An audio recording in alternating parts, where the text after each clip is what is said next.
आपले अध्यक्ष पंतप्रधान सांगोर, सुखोत आणि उपस्थित सर्वच माझे पत्रकार मित्र मैत्रिणी, खरं तर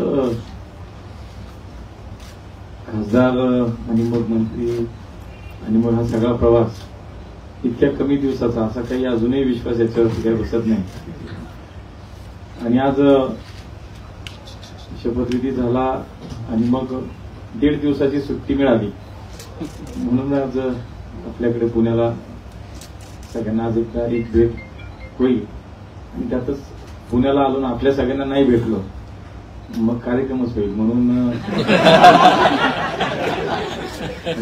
ते विनोदाने घेऊया. हा ते मगाशी एक किस्सा मी सांगितला असं की हे झालं आणि सगळंच बदलून गेलं. ज्याची काही सवय नाही तेही सुरू झालं. धडाधड काय सॅल्यूट काय फॅल्यूट काय असं काहीतरी वेगळंच सुरू झालं. मी अध्यक्षांना म्हणलो एक नवीन आम्ही डायलॉग केलाय आता त्या जसं ते थप्पड़ से नहीं प्यार से डर लगता है साहब, तो डायलॉग आम्ही असा केला बदनामी से नहीं इज्जत से डर लगता है. गमतीचा भाग खूप प्रेम आणि खूप या सगळ्या याच्यामध्ये मनापासून या सगळ्याचा आनंद वाटतो की एक सर्वसामान्य कार्यकर्ता कुठली राजकीय पार्श्वभूमी नाही आणि बूथ स्तरावरती काम केल्यानंतर आज मागच्या 30 वर्षानंतरचा संघटनेतला प्रवास, लोकप्रतिनिधी प्रवास आणि आज इथपर्यंत आला. सकाळी विमानतळावरती आपल्या प्रसार माध्यमाचे सगळ्या मित्रांनी विचारलं की कसं वाटतंय आता. मी त्यांना म्हटलं की आज इथं स्वागताला जवळजवळ 1000-2000 कार्यकर्ते इथं जमलेले आहेत. ते ढोल वाजतायत, नाचतायत, झेंडे फिरवतायत आणि घोषणा देत आहेत. तर मला आज एवढाच यात इथं पोहोचल्यानंतर मनामध्ये हा भाव आहे की ह्या 1000-2000 मधला मी गेल्या 30 वर्षामधला कार्यकर्ता इथं असायचो. 1000-2000 मध्ये कुठलाही नेता आला मग तो राज्यातला येऊ, देशाचा येऊ, स्वागताला इथे येणं, तयारी करणं, झेंडे लावणं, बॅनर लावणं आणि इथं स्वागतात मग कुठून तरी गर्दीतनं नेत्यांनी माझ्याकडे बघा, आपण नेत्याकडे बघा, इथपासूनचा सुरू झालेला प्रवास आज माझ्या स्वागतासाठी ते कार्यकर्ते त्यातला मी एक होतो. मला असं वाटतं की ती भावना आज खूप मला प्रकर्षाने जाणवलं की हे माझ्या पक्षात असं होतं. त्याचं पुन्हा एकदा एक उदाहरण मी माझ्या रूपानं पाहतो की अत्यंत सर्वसामान्य कार्यकर्ता तो प्रवास केंद्रीय मंत्रिपदापर्यंतचा. त्यामुळे एक मनापासून सगळ्या माझ्या पक्ष नेतृत्वाला धन्यवाद देईन. म्हणजे मोदीजींनी, अमितभाईंनी, नड्डाजींनी, म्हणजे देवेंद्रजी आहेत, म्हणजे बावनकुळे साहेब आहेत, आमचे चंद्रकांत दादा आहेत, सगळ्या गडकरी साहेब, सगळ्या मंडळींनी माझ्यावरती जो काही विश्वास व्यक्त केला. खरं तर मलाही स्वप्नात वाटलं नव्हतं असं काही होणार नाही. म्हणजे ज्या दिवशी मोदीजींचा शपथविधी होता त्या दिवशी मी त्या शपथविधीला आपल्याला जायचं म्हणून 1 दिवस अगोदर गेलो, 2च दिवसाचे कपडे घेऊन गेलो होतो आणि शपथविधी संध्याकाळचा होता. सकाळी 9 वाजता झोपेतच होतो, म्हणजे संध्याकाळी जायचं शपथविधीला.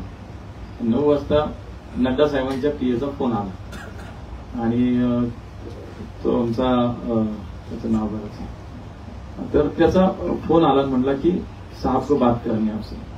तर मला असं वाटलं की आदल्या दिवशी नड्डा साहेबांच्या ऑफिसमधून एक मेसेज सगळ्या खासदारांना आला होता की उद्या शपथविधी झाल्यानंतर सगळ्यांनी माझ्या घरी स्नेहभोजनाला या. म्हणून मला असं वाटलं की जेवढे जमेल तेवढ्या लोकांशी बहुतेक साहेब बोलत आहेत. तर त्यांनी मला फोन केला, मुरली जी का हो, पुणे में हो या दिल्ली में हो. नाही म्हणलं साहेब दिल्ली में हो, तो एक काम करो, असं थोडा पॉज घेतला. मी म्हटलं आता काय मला वेगळे म्हणलं एक तुला पॉज घेतला, मला काहीतरी गडबड दिसते. तो एक काम करो 11 बजे PM हाऊस आ जाओ, आपको शाम को शपथ लेनी. मला काही सुधारणा मी नक्की बघतो की तेच आहे, आवाज तोच आहे का तेच होतं, मला काही माहित नाही. कारण अपेक्षितच नाही, कारण पहिली वेळ आहे, मी पहिल्यांदा निवडून आपण गेलो आणि पहिल्याच त्यामध्ये असं काही होत नाही, 100% होत नाही. पण ते मला असं वाटतं की ते सगळं एकूण स्वप्नवत होतं, विश्वासही बसत नव्हता. पण दुसऱ्या बाजूला दडपणही येत होतं की आता मात्र हे काहीतरी वेगळंच चाललंय. आणि मग PM हाऊसला गेलो, तिथं सगळ्यांना एकत्र बोलवलं, मोदीजी आले, आम्हाला सगळ्या जे काही शपथ घेण्याचं सगळ्या मंत्र्यांना एकत्र बोलवलं. त्यांच्या पद्धतीने त्यांनी आम्हाला मार्गदर्शन केलं, काही सूचना केल्या. तेवढ्या मधल्या वेळात घरच्यांना फोन केला की जमलं जे काही विमान मिळत असतील तर सापडत असेल तर या. आता थोडासा त्यांना 9:30ला कळल्यानंतर एक तासाभरात आवरून ते 11:15ला एअरपोर्टला पोहोचले. 11:15चं फ्लाईट त्यांना होतं ते मिळालं होतं आणि म्हणून ते शपथविधीला आई आणि मुली बायको पोहोचल्या. ते पण हा इतकं सगळं अचानक होतं. याचं सगळं सांगायचं की काही विश्वास मला त्या सगळ्यामधल्या 2-4 तासात मलाच विश्वास बसत नव्हता काय चाललं. PM हाऊसला डायरेक्ट एंट्री काय काय असं एकदम. आणि गेल्यानंतर मोदीजी म्हणले क्या पुणेकर कैसे हो म्हणल्यानंतर म्हणलं नक्की एकदम अजून बरं वाटलं की आज यांच्या टीममध्ये आपण काम करणार आहोत आणि संधी मिळते. खूप बरं वाटलं. शपथविधी घेताना सुद्धा ते एक दडपण होतं आणि शेवटी 3रा नंबर होता. त्यामुळे ते एक दडपण होतं आणि कधीतरी संपणार पाठ करून करून चुकायला लागलो होतं. हातात होतं माझ्या शपथविधीची. तर ते पाठ तरी किती वेळा म्हणलं पाठ एखादी सही आपण सारख्या मारत असतो की चुकते शेवटी तसं ते पाठ करता करता शब्द चुकायला लागले का असा संशय यायला लागला. ते किचतच ठेवून दिले आणि तो एक वेगळा आयुष्यातला क्षण होता की या सगळ्या प्रवासामध्ये खूप माझ्या नेत्यांनी माझ्या पक्षाने मला संधी दिली. आणि विशेष मी पुणेकरांना धन्यवाद देईन. पुणेकरांचा हा सन्मान यासाठी म्हणेन की विठ्ठलराव गाडगिळानंतर पुण्यातून लोकसभेचा खासदार निवडून गेलेला मंत्री हे 40 वर्षानंतर घडते. म्हणून मला असं वाटतं प्रत्येक पुणेकराचा सन्मान आहे. प्रत्येक पुणेकराला हा मान आहे की ते आता मंत्री झाले. आणि म्हणून स्वाभाविकपणे पुणेकरांच्या आता अपेक्षाही वाढल्यात. कामही खूप करायचंय. 2 खाती जेव्हा मिळाली तेव्हा सिव्हिल एव्हिएशन आणि सहकार खातं. पण सहकार खातं म्हटल्यानंतर परत पोटात गोळा आला. ते आता बिग बॉस बरोबर काम करायचं. म्हणजे खरं तर ज्यांना भेटण्यासाठी आमच्यासारखे कार्यकर्ते आमच्या नेत्याला भेटण्यासाठी आम्ही खूप प्रयत्न करतो. कधी भेट व्हावी, ओळख व्हावी, नावाने हाक मारावी आपल्याला कधीतरी अशी धडपड असते कार्यकर्त्याची. स्वाभाविक 30 वर्षाचा आमचा सगळा त्यात स्वाभाविक असं वाटतं ना की काहीतरी व्हावं. तर त्यांच्यावर काम करायचंय. 2 बैठका झाल्या. त्यामुळे खरं तर हे सगळं करत असताना आता जबाबदारीची जाणीव. माझ्या पुणेकरांनी मला इतकी मोठी संधी दिली आहे. त्यामुळे आता खूप पुढच्या काळामध्ये 5 वर्ष हे जबाबदारीची जाणीव आहे. या पुणे शहराला जसं प्रचारापूर्वी म्हणत होतं की देशातील सर्वोत्तम शहर करायचं. सर्वोत्तम शहर करायचं म्हणजे काय करायचं तर सर्वार्थानं सर्वदृष्ट्या शहराचे अनेक विषय आहेत. पुढच्या 50 वर्षाचा पुण्याचा विचार करून आपल्याला काम करायचं. दिलेली संधी जी आहे, दिलेली जी काही जबाबदारी त्याला न्याय द्यायचं काम केलं पाहिजे. मी 30 वर्षाच्या काळामध्ये संघटनेत खूप काम केलं. वॉर्डचा अध्यक्षपासून मी आज महाराष्ट्राचा पक्षाचा सरचिटणीस म्हणून वॉर्ड अध्यक्ष, शहराचा विधानसभेचा अध्यक्ष, शहराचा युवक अध्यक्ष, शहराचा सरचिटणीस असं खूप संघटनेतही काम केलं. आणि आज लोकप्रतिनिधी म्हणून गेले 20 वर्ष नगरसेवक, 2.5 वर्ष महापौर म्हणून काम करता आलं. त्यामुळं प्रशासकीय कामाचा थोडा अनुभव असला तरी हे आणि ते खूप वेगळं आहे. म्हणजे पहिले काही दिवस नक्की शिकायलाच लागतील. त्यामुळे झाल्यानंतर मागचे 4-5 दिवस सातत्यानं ब्रीफिंग घेणं किंवा अधिकाऱ्यांसमेत बैठका घेणं, कामाची माहिती करून घेणं, नक्की सिव्हिल एव्हिएशनमध्ये कामाचं स्वरूप काय, इथलं प्रशासकीय सिव्हिल इंजिनिअरचं स्ट्रक्चर काय, स्कोप ऑफ वर्क काय, आपल्याला कुठल्या अधिकाऱ्याकडे काय, याचं केलं. सहकार खात्याचंही आमचं 2 बैठकांनी आम्ही त्यांच्यासोबत झाल्या. त्यामुळे एक सुरुवात आहे. आणि मला असं वाटतं की प्रत्येकाला आता ती उत्सुकता संपली आणि एक आनंदाचा क्षण होता. तोही सगळ्यांनी आता साजरा केला. सगळ्यांना बरं वाटतं. आता कधी माझी परीक्षा सुरू होणार आहे ती म्हणजे कामाची. तेव्हा खूप अपेक्षा पुणेकरांच्या. खूप काम करायचं आणि मला काम करायला आवडतं. एखादा विषय जर हातामध्ये कामाचा घेतला तर मी त्याचा खूप पाठपुरावा करतो सातत्यानं. मागच्या 2-3 दिवसात पुण्यातल्या अनेक विषयासंदर्भात इथे यायच्या आधी म्हणलं तुमच्याबरोबर बसायच्या आधी काहीतरी घेऊन यायला पाहिजे म्हणून 2-3 दिवस बऱ्यापैकी काही ना काही सुरुवात पुण्यातल्या काही विषयासाठी करून आलो. भेटीगाठी केल्या. कामच करायचे असा सगळा मनामध्ये विचार आहे. सहकार हा तर खरं तर सहकाराकडून समृद्धीकडे आपण म्हणतो. त्यामुळे हा एक मोठा आपल्या महाराष्ट्राचा तर सहकार एक आत्मा आहे. समाजातल्या अगदी शेवटच्या माणसापर्यंत, शेतकऱ्यापर्यंत त्याला समृद्ध करायचं. सहकाराचं एवढं मोठं झालं महाराष्ट्रात, तर ते पुढच्या काळामध्ये ते अधिक शक्तिशाली करणं, त्याला आत्मनिर्भर करणं, शेवटच्या संस्थेला सुद्धा. म्हणजे देशात 8 लाख जर सहकारी संस्था आहेत तर त्यात फक्त महाराष्ट्रात 2.5 लाख आहे. इतकं मोठं महाराष्ट्र. आणि म्हणून कदाचित मला असं वाटतं की माझ्यासारख्या कार्यकर्त्याला महाराष्ट्रामध्ये संधी दिल्यासाठी खूप काम आहे. आता तुला कामाला लागायचं, तू काम केलं पाहिजे. आणि म्हणून या सगळ्या याच्यात खूप काम करायचं. सिव्हिल एव्हिएशनच्या विषयामध्ये सुद्धा पुण्याशी संबंधित नवी मुंबईचं विमानतळ, टोरंटोचं विमानतळ, खूप काही गोष्टी आहेत. केवळ पुणे नाही, महाराष्ट्रात आता एक पुणेकर म्हणून, एक सर्वसामान्य कार्यकर्ता म्हणून देशाची सेवा करायची संधी मिळते. खूप बरं वाटतंय, मनापासून खूप बरं वाटतंय. आपल्या सर्व पत्रकार मित्रांनी मी मनापासून धन्यवाद देईन की आपणही या ठिकाणी माझं स्वागत केलंय. ते आपुलकीनं प्रेमाने आहे. आणि मलाही निश्चितपणे आता मीडिया हे रोजचं पाहिल्यानंतर तुमच्या जागेवर थोडंसं हायसं वाटलं, बरं वाटतं आपल्या लोकांच्या जागेवर. म्हणजे काही असो, असं असतं ते, ती एक भावना आहे. पुढच्या सगळ्या काळात पुणेकरांची साथ लागेल, आपल्या सगळ्यांची साथ लागेल. शेवटी मलाही काही एकट्याला सगळं कळतं असं नाही, मी शिकायचा प्रयत्न आपण नक्की करणार. तेव्हा आपल्या सगळ्यांची सुद्धा मदत अगदी दिल्लीच्या या सगळ्या कामकाजामध्ये लागणार आहे. पुन्हा एकदा आपल्या सगळ्यांना मनापासून खूप खूप धन्यवाद. जे काय पुणेकरांच्या अपेक्षा असतील त्याच्यावरती 100% काम करण्याचा प्रामाणिक प्रयत्न नक्की करेल. धन्यवाद.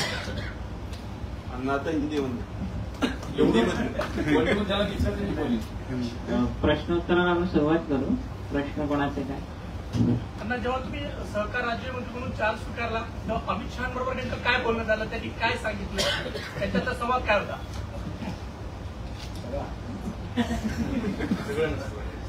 नाही, सुरुवात होती त्यामुळे थोडंच बोलणं झालं आणि ते फार कमी बोलतो. त्यामुळे पहिल्या दिवशी चार्ज घ्यायचा होता, ते कॅबिनेट मिनिस्टर म्हणून त्यांचा चार्ज घ्यायचा होता आणि बाजूला आम्हाला चार्ज घ्यायचा होता. आणि त्यामुळे त्यांचा चार्ज घेण्याच्या वेळेला भेटलो आम्ही सुरुवातीला. त्यांनी मलाही शुभेच्छा दिल्या आणि आता सातत्यानं थोडंसं काम करायला वेळ दिला पाहिजे असं त्यांच्या एकट्या बोलण्यातून होतं. आज 1.5 तास सुरुवातीला अधिकाऱ्यांची ओळख आणि असं आमचं 1-1.5 तासाची मीटिंग झाली. काल सुद्धा एक आमची बैठक ठरली होती सहकार खात्याची. नवीन एक राष्ट्रीय सहकार धोरण अमित भाईंनी गेले 3 वर्ष त्याचं खूप काम केलं आणि त्याच्या संदर्भात काल एक बैठक होती. ती काही बैठक झाली नाही, पण आपल्या पुण्याच्या 2-3 विषयासाठी मी त्यांना भेटायला गेलो. कारण विमानतळाच्या संदर्भात ते 2 विषय जे आहेत ते होम मिनिस्ट्रीशी संबंध आहेत. त्यामुळे मी त्यांना भेटायला गेलो. त्यामुळे ते मलाच म्हणाले, मुरली तू पुणे नहीं गया क्या? तो साहब आपकी तो आज मीटिंग रखी तो मैं नहीं गया. ठीक है तो आज पोस्टपोन हो गई, तू जाके आ. थोडंसं वरच्यावर थोडं आता बोलणं सुरू झाले, पण मला असं वाटतं की कडक हेडमास्टर म्हणूनच त्यांच्याकडे मी पाहतो. त्यामुळे काम करावं लागणार आहे, वेगळं दडपण निश्चितपणे. माझा एक विषय आहे, आता 28 तारीखला अण्णा विषय असा आहे, पत्रकारांनी प्रश्न विचारायचा की तुम्ही आता मंत्री झालेला आहात आणि तुम्ही पुण्यातले पहिलेच मंत्री झालात असंही नाहीये, पण तरी हे मोहोळ वलय जे आहे ना सर, ते हे फार मला वेगळं दिसतंय. तुमचं आज सकाळी स्वागत झालं, तर याचं तुमच्यामध्ये काय कारण असेल? काय असं आहे तुमच्यामध्ये? तुम्ही सांगा. काही नाही, मला आता संधी दिली आहे, मला काम करायचंय. जे नेमून मी म्हणालो तसं 30 वर्षात जी जबाबदारी मिळाली ती मी पूर्ण करण्याचा प्रयत्न केला. पश्चिम महाराष्ट्राचा माझ्याकडे प्रभारी म्हणून राज्याचा सरचिटणीस म्हणून जबाबदारी गेल्या 2 वर्षात पश्चिम महाराष्ट्रात सगळ्या जिल्ह्यामध्ये संघटनात्मक विस्तारासाठी प्रवास करणं, राज्यातल्या वेगवेगळ्या भागात संघटनेच्या कामासाठी प्रवास करणं, हे जे काम दिलं महापौर म्हणून जबाबदारी होती शहराची, त्यावेळेला या शहराचा प्रथम नागरिक म्हणून, एक पालक म्हणून त्यावेळेला जे काम मला करणं अपेक्षित होतं ते मला असं वाटतं की फोकस हाच राहिला. जे दिलं तेच काम केलं पाहिजे आणि ते काम उत्तम केलं पाहिजे, त्याच दृष्टीने मी पाहतो. जेव्हा राज्यमंत्री म्हणून आपल्याला शपथ घ्यायला बोलवलं होतं त्यावेळेला अजून तुम्हाला हे दिलेलं नव्हतं खातं, तर कोणकोणती खाती डोक्यात होती की ही मिळतील? खरं तर मी शपथ घेतलोय, मला मंत्री केलं हे पहिलं विश्वास बसत नव्हता, आता विचारच डोक्यात नव्हता. तरी लोकच बोलायला लागले होते की क्रीडा मंत्री होणार का, क्रीडा खाते मिळणार का. मला काहीच माहित नव्हतं, मी कुणाशी बोलत नव्हतो. जे दिल ते मुकाट्याने घ्यायचं आणि काम करायचं. पण क्रीडा खाता आवडलं असतं का तुम्हाला? क्रीडा मंत्री होणं आवडलं असतं? हे पण चांगलं काम आहे. मी शेतकऱ्याचं पोरगा सरकारच काम करणार. तुम्ही स्वतः पैलवान आहात, तर पैलवानांबद्दल असं बोललं जातं की डोक्यापेक्षा ताकदीने जास्त काम करतात. तुम्ही ती प्रतिमा कुठेतरी मोडली, तर त्याबद्दल काय सांगता? तेव्हा का तुम्ही कुठल्याही खेळाला की नावं ठेवणार नाही, सगळे खेळ चांगलेच आहेत सगळे त्या, पण कुस्तीसारख्या खेळाचा नीट विचार करा. 3 मिनिटाचा एक राऊंड असतो, 3 मिनिटात 100 डाव करतात दोन्ही पैलवान मिळून. सेकंदापेक्षा कमी वेळात डाव बदलतात. तो डोक्यात येतो तेव्हाच घडतो. ते हुशार असतात.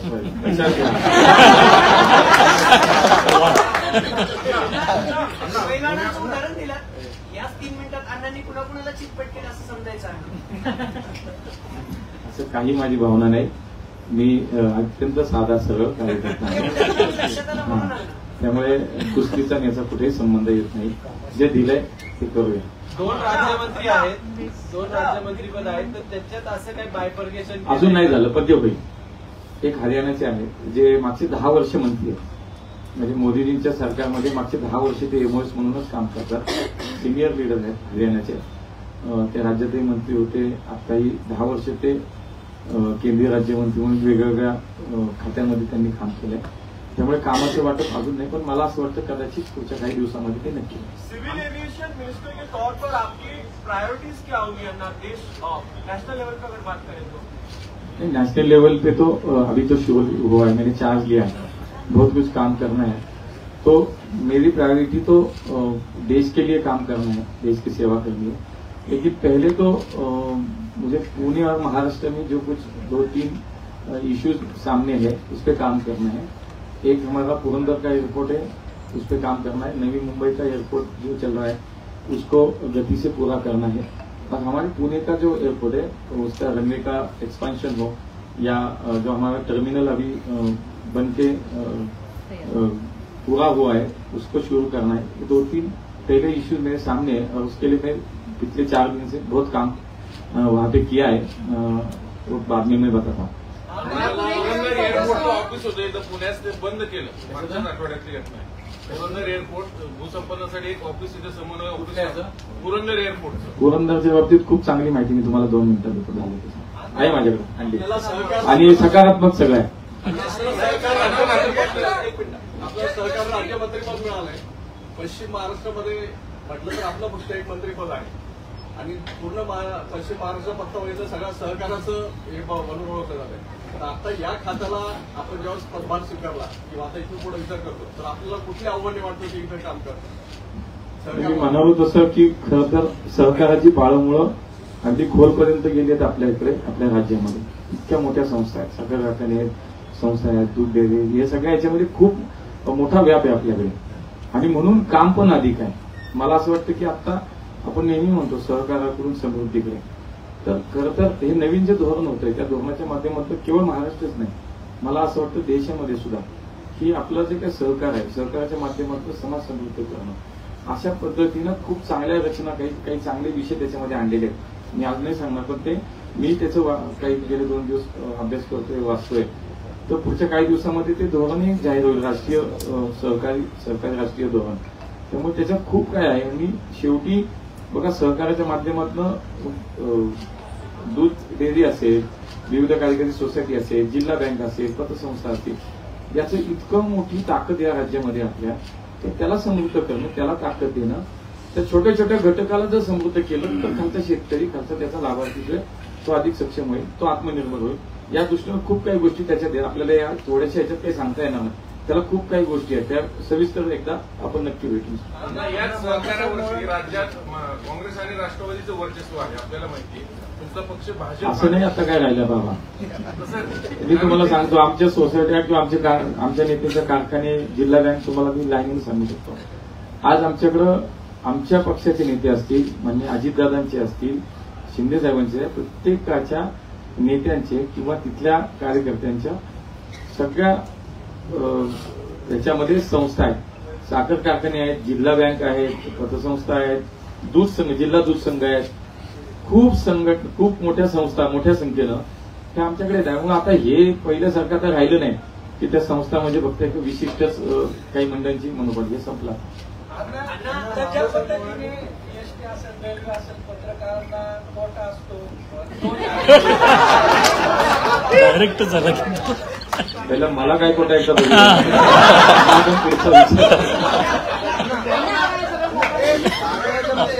बारामतीमध्ये 2 खासदार आणि 1 डेप्टी सीएम आहे.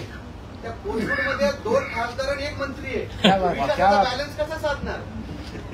3+3 6 झाले ना, उलट जास्त झालं. बॅलन्स कशाला? 6 डब्याची गाडी झाली आता. म्हणूनच पुणे नाशिक रस्त्याची अलाइनमेंटच बदलली. नाही 6 डबे झाले आता. 6 डबे झाल्यामुळे पुणेचा तुम्ही विचार उलट चांगला करा, सकारात्मक करा. सगळे मिळून बघा, निवडणुका झाल्यानंतर लोकप्रतिनिधी असेल, सरकार असेल, हे सर्वांसाठी असतं. तेव्हा माझं तर मत असं आहे की आम्ही सगळ्यांनी एकत्र काम केलं पाहिजे. मी पुढाकार जेव्हा वाटेल तेव्हा मी 4 पावलं नाही, मी 10 पावलं पुढे जाईल. पण मला असं वाटतं की उलट त्याचा असा विचार करू की 6 लोकप्रतिनिधी आज देशाच्या राजकारणामध्ये काम करणार आहेत, केंद्रामध्ये काम करणार आहेत.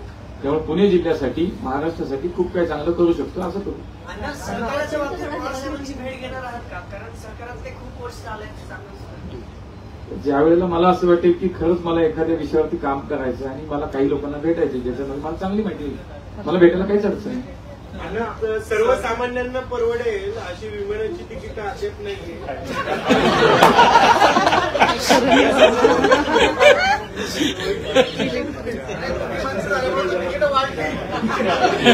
सगळं करून घेतात बहुतेक. नाही, आता याच्यावरती थोडंसं होतं, मला माहित नाही, मला थोडा वेळ त्याच्या आता मला आज नाही माहिती. आमच्या कॅबिनेट मिनिस्टर जे आहेत त्यांनी त्या दिवशी घोषणा केली आहे खूप चांगल्या पद्धतीनं सर्वसामान्य माणसाला परवडेल अशा पद्धतीनं विमानाचे दर, तिकीट दर हे निश्चितपणे त्याच्या आवाक्यात येतील यासाठी आम्ही काम करणार आहोत. मला असं वाटतं की आमच्या मिनिस्टरनी त्या दिवशी चान्स घेतल्यानंतर पहिल्या लगेचच हीच कमेंट केली आहे, हाच मेसेज दिलाय. मला असं वाटतं की ठीक आहे, लगेच बोललं म्हणजे आज झालं उद्या लगेच त्याच्यात काही विषय आहेत, काही अडचणी आहेत का, तांत्रिक काही हे आहेत का, काही नियम करताना त्याला कुठल्याही पद्धतीची वेगळी अडचण आहे का, हे सगळं बघावं लागेल. बाबा काय बोलत होते? पुण्याला किती दिवस द्यायचं असं काही वेळापत्रक ठरलंय का तुम्ही? आता तरी शनिवार रविवार घरी जा म्हणतायत, माहित नाही पुढच्या अधिवेशनाच्या काळात तेही बंद होणार आहे. आता काय माहिती, आता परवा तर सोमवारी परत बैठक आहे, मंगळवारी आसामला जा म्हणते. पुण्याकडे लक्ष द्यायला वेळ मिळेल का याच्यात तुम्हाला? पुण्याकडे लक्ष काही नाही, फक्त काही गडबडवाला ड्रेस नको. पुण्यात लक्ष द्यायला वेळ मिळेल का? देशभरात लक्ष द्यायचंय तुम्हाला आता? मला पुणेकरांनी निवडून दिलंय. मला शेवटी मी देशात जरी फिरलो काम करायला मला जरी मिळालं तर शेवटी माझं मूळ हे आहे, ज्या पुणेकरांनी मला निवडून दिलंय त्यांच्या अपेक्षा आहेत, त्यांच्यासाठी मला 100% उपलब्ध राहिलाच पाहिजे. त्यामुळे कितीही व्यस्त असलो, कितीही देशाचं राजकारण किंवा खातं म्हणून मला प्रवास करावा लागला सरकार म्हणून, ते पुण्याकडे कधीच दुर्लक्ष होऊ शकत नाही. मी त्याचं व्यवस्थित नियोजन सुरू केलंय. आता तरी शनिवार रविवार पुण्यात राहणारच आहे. पुढच्या काळामध्ये जसं अधिवेशनाच्या काळात थोडं कमी होईल, पण इतर वेळेत बऱ्यापैकी वेळ पुण्यात येता येईल आणि 100% कुठली तक्रार नागरिकांना नक्की राहणार. म्हणजे पुणे असेल, पुरंदर असेल, तुम्ही कामाचा विषय ना, मी सांगतो हे सगळं झालं की मी सांगतो. माझ्याकडे 2 सांगतोय, दोन्ही तिन्ही विषय सांगतो. महाराष्ट्रातल्या 2 लोकांना मंत्रिपद मिळतं, त्यात तुम्ही म्हणजे मुळात असं आहे की आपलीच निवड का असा प्रश्न तुम्हाला पडला का आणि त्यांनी काही तुम्हाला सांगितलं का? कारण आता नारायण राणे सारखे विद्यमान मंत्री त्यांना बाजूला ठेवून तुमच्यासारख्या व्यक्तीला मंत्रिपद दिलं जातं. मी 30 वर्ष काढली तर ठीक आहे, पण मलाही 100% मलाही असं वाटलंच नव्हतं की मी यावेळेला मंत्री होईल. एक खासदार म्हणून मला काम करायचं संधी मला लक्ष्मी दिली आहे, तेच माझ्या डोक्यात होतं. मला आता झालंय, दिली आहे संधी, दिली आहे जबाबदारी, दिली आहे. आता का दिली याच्यापेक्षाही दिली ते पूर्ण करू. आता त्याच्यात नको जायला, म्हणून मी काय असा विचार करत नाही की बाबा तुम्हाला तुमच्याकडे काहीतरी, कारण शेवटी भारतीय जनता सारखा बीजेपी सारखा पक्ष निश्चित पक्ष नेतृत्वाला 5 मिनिट तुमच्याशी बोलूनच सांगणार तुम्हाला की बाबा तुझ्यासाठी हे काम दिलंय. नाही, आता तरी करायच्या अगोदर काहीच बोलले नाही, आता केल्यावर बोलतील की काय काम करायचे आणि मला जे दिलेलं काम असेल मला असं वाटतं ते मी जर नीट केलं पाहिजे आणि मी नीट करीन, मी चांगलं करीन असा कदाचित विश्वास पक्ष नेतृत्वाला असावा, म्हणून त्यांनी मला संधी दिली. पुण्याहून काही महत्वाच्या शहरांना फ्लाईट्स आहेत, पुण्याहून काही महत्वाच्या शहरांना डायरेक्ट फ्लाईट आहेत, पण अनेक महत्वाची शहरं अजूनही जोडली गेली नाहीत. उदाहरणादाखल पुण्यावरून अयोध्येला अजूनही डायरेक्ट फ्लाईट नाहीये. तर अशाच पद्धतीने स्लॉट वाढवण्याची मागणी खूप दिवसांपासून होती पुण्याची. त्या संदर्भात आपलं काही धोरण नाही, जितकं त्याच्यामध्ये आपल्याला लोकांच्या अपेक्षा पूर्ण करता येईल, जितकं त्याच्यामध्ये काम करता येईल ते करायचं. फक्त त्याच्यात जे काय तिथल्या आपल्या अडचणी आहेत त्यासाठी पहिले तिथले छोटे विषय ते संपले पाहिजेत. आपल्या एअरपोर्ट एक मोठं काम आहे की आपल्याला रनवेचं एक्सपान्शन करणं, हे झालं तर आपल्या इंटरनॅशनल फ्लाईट किंवा आपलं ते सुद्धा वाढणार आहे. तर त्याच्यासाठी काय करायचं ते मी आता थोडंसं तुम्हाला सांगणार सर.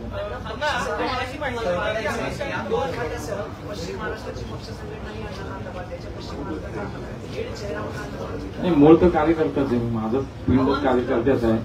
त्यामुळे पक्ष सांगितलं की ते काम करायचं.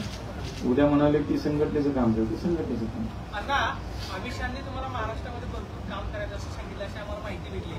विधानसभेच्या निवडणुका तोंडावरती आहे, 2 खात्याची जबाबदारी आहे. नेमकं कोणत्या कामासाठी तुम्हाला महाराष्ट्रात जास्त काम करायचं, त्याच्यामध्ये की आता निवडणूक कमी अधिक असं नाही ना म्हणता येणार. दोन्ही खाती दिले, दोन्ही खात्यात काम करायला लागेल. तेव्हा कमी अधिक असं होणार नाही.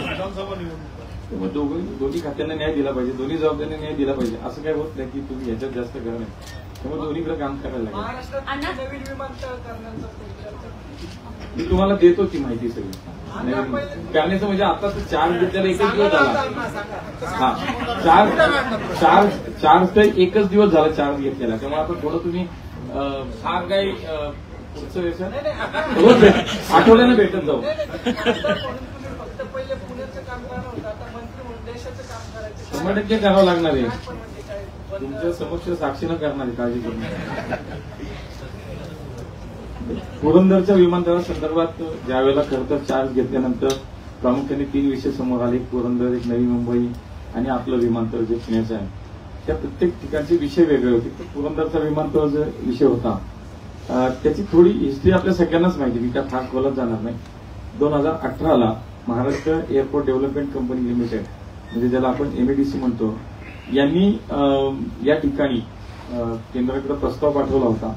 MOCL म्हणजे आमचं जे खातं आहे त्याच्याकडे आपण मिनिस्ट्री ऑफ सिव्हिल एव्हिएशन, आमच्याकडे तो प्रस्ताव त्यावेळेस 2000ला पाठवला होता. आणि त्याची साईट ज्याला आपण 1A, जी सुरुवातीला साईट जी लोकेशन जे आपण ठरवलं होतं, तर ते 1A या नावानं आपण तिथं काम सुरू करायचं म्हणून वरती मंत्रालय या खात्याला आपल्या MADCनी प्रस्ताव पाठवला होता. आणि तो प्रस्तावही त्यावेळेला माननीय, मला असं वाटतं युतीचं सरकार राज्यामध्ये होतं, देवेंद्रजीच्या सरकारने त्या प्रस्तावाला मंजुरी दिली होती.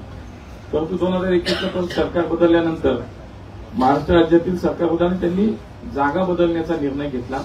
स्थानिक काही इश्यूज असतील का, मला आता त्याच्यात नाही जायचं का कशासाठी, आणि मला वाटतं आपणही जाऊ. आता कामाचा विषय आपण 5A नावाचं एक नवीन लोकेशन आयडेंटिफाय करण्यात आलं आणि त्या ठिकाणी हा सुधारित प्रस्ताव MOCLला देण्यात आला, मिनिस्ट्री ऑफ सिव्हिल एव्हिएशनला, आमच्या खात्यात. आणि त्यानंतर पुन्हा तर ते काही त्याच्यात पुढे काही झालं नव्हतं त्यावेळेला, काही त्याच्या टेक्निकली अडचणी असेल की असं झालं. पण पुन्हा 2023ला सरकारने बदललं आणि पुन्हा नव्यानं आलेल्या सरकारने पहिल्याच जागेचा आग्रह केला.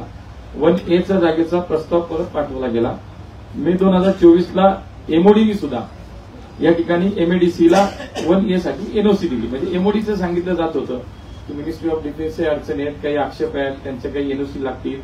तर त्यावेळेला आता MODनी सुद्धा मे 2024 म्हणजे 2 महिन्यापूर्वी MODनी सुद्धा आता NOC दिलेली आहे. मला आत्ता सकाळी एक बातमी कळेल, काल ही सगळी माहिती घेताना आमच्या खात्याचे साधारणतः जॉईंट सेक्रेटरी असतील, आमचे सेक्रेटरी असतील, त्याच्यानंतर DGCAचे काल सेक्रेटरी येऊन भेटले. म्हणजे आपली एअरपोर्ट अथॉरिटी ऑफ इंडियाचे काही प्रमुख डायरेक्टर काल येऊन भेटले. आम्ही सगळ्यांनी एकत्र या सगळ्या विषयावर चर्चा केली. मला असं वाटतं की आज सकाळी मला ही माहिती मिळते की DGCAनी पुरंदरच्या एअरपोर्टला आता मान्यता दिली आहे. त्यामुळे director general of civil aviation हे खरं तर अथॉरिटी आहे, यांच्या माध्यमातून त्याला मान्यता दिली जाते. आज सकाळची माझी माहिती आहे. आता मी परत उद्या गेल्यानंतर परत याच्या मागे लागणार आहे. तर आता पुरंदरच्या विमानतळाचं जे पहिलं लोकेशन होतं ते जवळपास निश्चित झालंय. मला असं वाटतं की MODनी सुद्धा त्याला NOC दिली आहे आणि आता DGCAने सुद्धा मान्यता दिली आहे. त्यामुळे पुढच्या काळात आता त्याला लँड ऍक्विजिशनसाठी राज्य सरकारच्या माध्यमातून आता पुढच्या कामाला, मग आता मी म्हणाल तसं DGCA असेल किंवा एअरपोर्ट अथॉरिटी ऑफ इंडिया असेल किंवा महाराष्ट्र एअरपोर्ट डेव्हलपमेंट कंपनी असेल, या सगळ्यांना एकत्रितपणे पुढच्या काळामध्ये आता लवकरात लवकर बैठक घेऊन जागेवरची पाहणी करू, ही प्रक्रिया वेगानं करण्याचा जो काही विषय आहे तो ऍज अ MOS म्हणून मला असं वाटतं की मी आता ते सुरू केलंय. मागच्या 2-3 दिवसात खूप बैठका, खूप माहिती घेणं याच्यासाठी खूप वेळ मी दिला आणि आता ते काम निश्चितपणे पुढे 100% जाईल. जॉईंट सेक्रेटरी ह्या सगळ्या लोकांना आम्ही काल बसवलं. या पुरंदरच्या विषयात सगळी कागदपत्र काढायला लावली आणि त्या कामाची सुरुवात झाली, त्याला हालचाल झाली आणि खऱ्या अर्थाने मी केली म्हणून नाही, पण चालू होतं ते काम सगळं. राज्य सरकार आपलं पाठपुरावा करत होतं. मधल्या काळामध्ये एकनाथ शिंदे साहेबांनी पत्रावर केला, अजितदादांनी बैठक घेतली, ते चालू होतं राज्यामध्ये सुद्धा. असं नाही की मी आज तिथे गेलो म्हणून काहीतरी वेगळंच तीर मारलं, असं नाही. पण हे काम चालू होतं आणि माननीय देवेंद्रजींशी 2-3 दिवस मी या सगळ्या विषयावर चर्चा केली. हे 3 विषय प्राधान्याने मला असं वाटतंय, तर ते त्यांनी मला काही त्याच्यामध्ये इनपुट दिले आणि म्हणून मी 2 दिवस झाले या सगळ्यावरती काम करतो. त्यामुळे पुरंदरच्या विमानतळाच्या बहुतेक मला असं वाटतं की 99% टेक्निकली काही जे काही त्याच्यामध्ये अडचणी होत्या त्या आता पूर्ण झालेल्या दिसतात, संपलेल्या दिसतात. आता विषय राहील लँड ऍक्विजिशनचा. तो राज्य सरकार तयार आहे, त्याच्यामध्ये कुठेच अडचण आहे. त्यामुळे ही प्रक्रिया वेगानच सुरू होईल, मला याच्यात आता शंका वाटत नाही. एक दुसरा विषय जो होता पुण्याच्या आपल्या विमानतळाचं रनवेचं एक्सपान्शन. आता याच्यामध्ये सुद्धा खूप दिवस काम चाललंय, पण मी काल 2 दिवस झाले त्याची माहिती खूप घेतली आणि उद्या सकाळी 11 वाजता पुणे विमानतळाचे आपले जे काही एअरपोर्ट डायरेक्टर असतील, डिव्हिजनल कमिशनरला मी त्या ठिकाणी उद्या बोलवलंय आणि उद्या बैठक सकाळी 11 वाजता याच विषयाची लावली आहे. आता याच्यामध्ये आपण जर पाहिलं तर आपल्याकडं रनवेचं एक्सपान्शन खूप महत्वाचं आहे. खूप दिवस झालं मागे 60 लाख लोकसंख्या झाली. PCMC PMRDA जर धरलं तर आपण खूप कुठे जातो आणि ही शोकांतिका नक्कीच की इथून मागच्या सगळ्या काळामध्ये हे काम थोडंसं आपल्याकडनं प्रयत्न झाले असतील पण पूर्णत्वाला नाही गेलं. म्हणून आता आपण काय केलं की या सगळ्या याच्यामध्ये जवळपास 35 एकर जागा ही आवश्यक आहे, तरच आपल्याला D आणि E टाईपची विमानं जी आहेत ती इथून उड्डाणं घेऊ शकतील. आता फक्त C टाईपचं विमान आपल्या इथून उड्डाण करतं, ते म्हणजे काय 24 मीटर ते 36 मीटर रुंदीचं C टाईपचं. जर उद्या आपल्याला हे सगळं झालं तर आपल्या इथून D म्हणजे 36 मीटर ते 52 मीटर आणि E म्हणजे 52 मीटर ते 62 मीटर अशा टाईपची सुद्धा विमानं इथून उड्डाण घेतील आणि त्यासाठी मग देशांतर्गत असेल किंवा आंतरराष्ट्रीय असेल आपल्याला खूप मोठ्या प्रमाणामध्ये ही उड्डाणं किंवा इथून प्रवास लोकांना करता येण्यासारखं आहे. आता यासाठी म्हणून काल एक आमच्याच मंत्रालयाच्या अधिकाऱ्यांची मी बैठकही घेतली. लवकरच MOC म्हणजे आमचं मंत्रालय असेल, MOD असेल आणि राज्य शासन भूसंपादनाच्या विषयात आता आम्ही तिघांना एकत्र करणार. मी इथून उद्या बैठक घेतल्यानंतर तिन्ही जे काही अथॉरिटीज आहेत या तिघांना एकत्र माननीय मुख्यमंत्री साहेबांना भेटेल, आमच्या दोन्ही उपमुख्यमंत्र्यांना भेटणार आहे आणि या संदर्भामध्ये कारण शेवटी भूसंपादन हे केंद्रातून होत नाही, आमच्या खात्यातून होत नाही कुठल्याच जण, त्याला राज्य शासनानंच भूसंपादनासाठी पैसे द्यावे लागतात. म्हणजे भूसंपादनाचे पैसे कसे द्यावेत, राज्य सरकारने द्यावे, खाली मग त्याचं महापालिका आहे, PMRDA, PCMC आहे, अशा लोकांनी एकत्र येऊन काय करावं का. त्यामुळे या 35 एकरच्या नेमकं आपल्याला भूसंपादनाचा योग्य चांगला आणि लवकरात लवकर आपल्याला असा कुठला ऑप्शन आहे की ज्याने आपण या जमीन 35 एकर जमीन आपण ताब्यात घेऊ शकतो. त्यामुळे त्याची हालचाल 2 दिवस झालं आपण या सगळ्यात घेतोय. त्यामुळे आमचे कॅबिनेट मंत्री जे आहेत राममोहन नायडू, मी त्यांच्याशी परवा बोललो. म्हणजे राजनाथ सिंग साहेब काल दिल्लीत नव्हते, मी त्यांचाही पाठपुरावा करून त्यांनाही पत्र दिलंय की राजनाथ सिंग साहेब असतील आणि आमच्या खात्यात आम्ही दोघे मंत्री आम्ही एकत्रितपणे सगळ्या अधिकाऱ्यांसमेत भूसंपादनाच्या विषयात एकत्रित बैठक करू आणि राज्य सरकारचे प्रतिनिधी म्हणून जे कोणी त्याच्यामध्ये येतील त्यांना सोबत घेऊन लवकरात लवकर हा भूसंपादनाचा विषय संपला तर आपल्याला आपलं एअरपोर्ट जे हवंय आपल्याला अपेक्षित, आपल्या सगळ्यांची मागणी आहे, जे अपेक्षित आहे, जे शेअर वाढले, त्यामुळे त्या पद्धतीत त्या दृष्टीनं आपल्याला ते एअरपोर्ट निश्चितपणे आपलं होईल. पण त्या कामाला आता गती आली. मी तुम्हाला सांगतो आज पहिली 2-3 दिवसाची मजा आहे सगळ्या त्याच्यामध्ये, पण आता पुढचा सगळा काळ वेळ खूप काम करायचे. दोन्ही विषय मला असं वाटतं लवकरात लवकर आपण मार्गी लावू. तिसरं नवी मुंबईचं विमानतळ, त्याची बऱ्यापैकी माहिती आपल्याकडे फार असं काही मला हे नाही. काल त्या बैठकीमध्ये मी याही विमानतळाचा आढावा घेतला, कारण उद्या पुरंदरचं विमानतळाला थोडा वेळ लागेल, पण नवी मुंबईचं जर आंतरराष्ट्रीय विमानतळ लवकर झालं तर आपल्याला पश्चिम महाराष्ट्रालाही त्याचा खूप मोठा फायदा होणार आहे सगळ्यांना. त्यामुळे काल जी काही बैठक होती त्याच्यामध्ये काही गोष्टीच्या पुढे आल्या. तर हे PPP मॉडेलवरती होणारं विमानतळ जुलै 2007 ला केंद्र सरकारची त्याला मान्यता मिळाली आणि इतकं मोठं की एका वर्षात जवळपास 2 कोटी प्रवासी प्रवास करतील इतकी क्षमता असलेले हे विमानतळ आहे. आता काल जर मी पाहिलं ते जवळपास 71% काम विमानतळाचं पूर्ण झालेलं आहे. खरं तर डिसेंबर 2024ला विमानतळाचं काम पूर्ण होणं अपेक्षित होतं, पण एकूण सगळी माहिती घेता असं लक्षात येते की मार्च 2025 पर्यंत त्या एअरपोर्टचं काम पूर्ण होईल. अशा काही जे काही चालू आहे काम त्या पद्धतीने विश्वास वाटतो. उर्वरित कामं जी आहेत ती वेगानं पूर्ण करणं आणि लवकरात लवकर नवी मुंबईचं एअरपोर्ट ते पूर्ण करण्यासाठी म्हणून जे काही गेल्या 4-5 दिवसात मला वाटतं त्याच्यावरती थोडंसं काम मी केलं. शिवाय काल आपल्या टर्मिनलचा विषय बरेच दिवस झाला आपण टर्मिनल झाले पण ते चालू होत नाही. त्याच्यामध्ये 2 विषय होते. एका विषयाची पूर्ती झाली, दुसरा विषय खूप महत्वाचा होता जो CISF म्हणजे जो फोर्स आहे security force central industrial security force हे जे मनुष्यबळ आपल्याला लागत होतं ते काही आपल्याला अजून मिळत नाही आणि म्हणून आपलं टर्मिनल पूर्ण होणे चालू होत नव्हतं. म्हणून काल माननीय अमित भाईंची मी भेट घेतली, यासाठीच घेतली आणि त्यांना मी पत्रही दिलं की लवकरात लवकर आम्हाला जर मनुष्यबळ दिलं केवळ आणि केवळ त्याच्यासाठी आता हे थांबलेलं आहे. त्यामुळे आम्हाला मनुष्यबळ लवकर द्या, आमचं टर्मिनल सुरू करायचं. त्यांनी तात्काळ मला सांगितलं मी लगेच करून देतो. ते पत्र लगेच त्यांनी त्यांच्या PS ला बोलवलं, पुढे दिलं. मला असं वाटतं की ते जर मनुष्यबळ आपल्याला लवकरात लवकर मिळालं तर आपलं टर्मिनल सुद्धा मला असं वाटतं की जास्तीत जास्त एक पुढच्या काही दिवसामध्ये मी तर महिन्याने काही दिवसामध्ये आपलं टर्मिनल सुरू होईल. अशा पद्धतीने 2-3 विषय होते जे पुण्याच्या या तिन्ही विमानतळाच्या संदर्भात होते. मला आता सुरुवात आहे, मला प्राथमिक स्वरूपात जे काही करायचे ते या 4-5 दिवसात हे सगळं केलंय.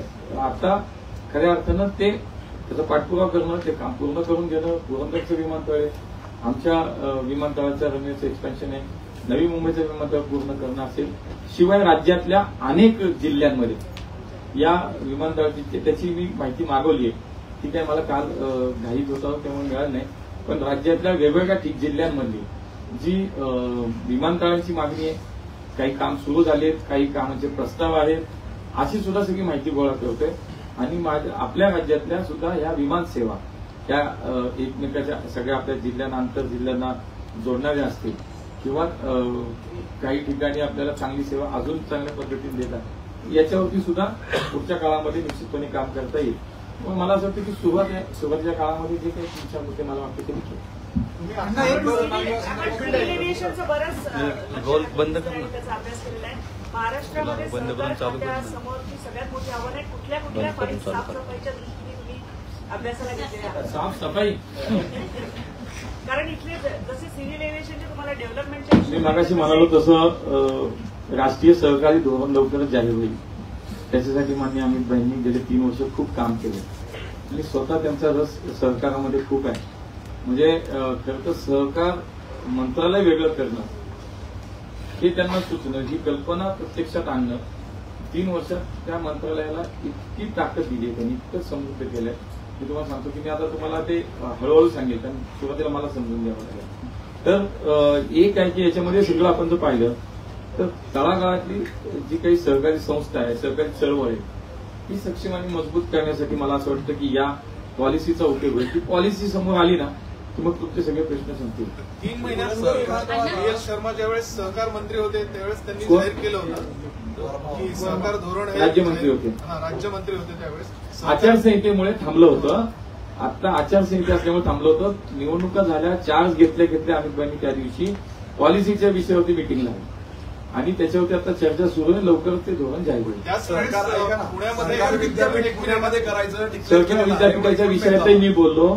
मागच्या वेळेला पुण्यात ते आले होते, त्यानंतर त्यांनी पुण्यात होईल असं नाही पण पुण्यात जाहीर केलं होतं की एक सहकार विद्यापीठ हे देशातलं आम्हाला करायचंय आणि मी वैकुंठबाई मेहतामध्ये हे सहकार विद्यापीठ आपल्याला करता येईल का याच्यावरती मी आता चर्चा करतोय.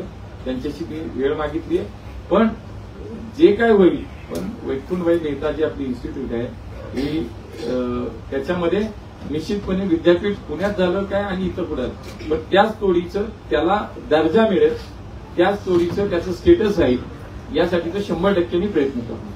विमानतळ हे खाजगी उद्योग समूहाच्या माध्यमातून उभं राहणार आहे का? म्हणजे नवी मुंबईचं आहे तर तसं पुरंदरचं काय आहे? म्हणजे कारण मध्ये बातम्या आता पहिलं ही प्रक्रिया पूर्ण होणं, जमीन ताब्यात घेणं याची प्रक्रिया एकदा पूर्ण होईल, मग मला असं वाटतं त्याच्यावरती मी माहिती घेतो. ज्या सातगावातून जागा जमीन घेतली जाणार आहे त्यांचा सुरुवातीपासून विरोध आहे, तर ते कसं समजणार, काय त्यांचं याचा प्रक्रिया खूप पुढे गेली. मला असं वाटतं त्याच्याबद्दल काही ना काही नक्की झालं असेल, चर्चा झाली असतील, मार्ग काढले असतील, त्याशिवाय इतकं पुढे येणार नाही. तुम्ही असं म्हटलं की राज्यातील युवकांकडे लक्ष देणार आहे आता, विदर्भातील लोकसंख्या ही कोथरूडमध्ये राहते असं म्हणतात. नागपूरला रोज विमान आहेत. नाही असं म्हणतात मी विदर्भ कोथरूडमध्ये राहतो आणि अमरावतीचं विमानतळ निम्म पूर्ण झालंय. फक्त काय ती लोकप्रतिनिधी माहिती मागवली आहे, नक्की मी अशी अनेकांची इच्छा आहे. प्राधान्य अमरावतीला.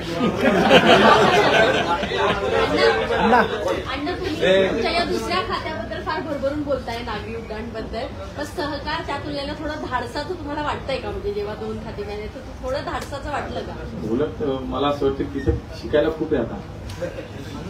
रोजच शिकायचं, कारण हेडमास्टर कडक एकदम अभ्यास आहे, मग तिथे शिकायला मिळत.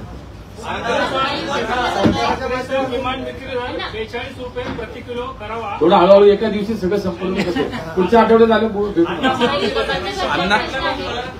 अण्णा मंत्रिपदाची शपथ घेतल्यानंतर बारामतीवरून किती कोणाला शुभेच्छा दिल्या? खूप लोक सगळ्यांनी केले फोन, काहींनी मीडिया समोर दिले, काहींनी फोनवर दिले. कम ऑन गाइस, हरी आप. अरे सुन ना, एक ब्रेक ले लेते हैं. Guys I am telling you, तुम लोगों को सही से ट्रैकिंग नहीं आता, but that's okay, you can learn. रोज का ढक्कन देना. ये रेड वाला है, सही वाला देना. अब एक ढक्कन, पहले तो सही पानी पीना.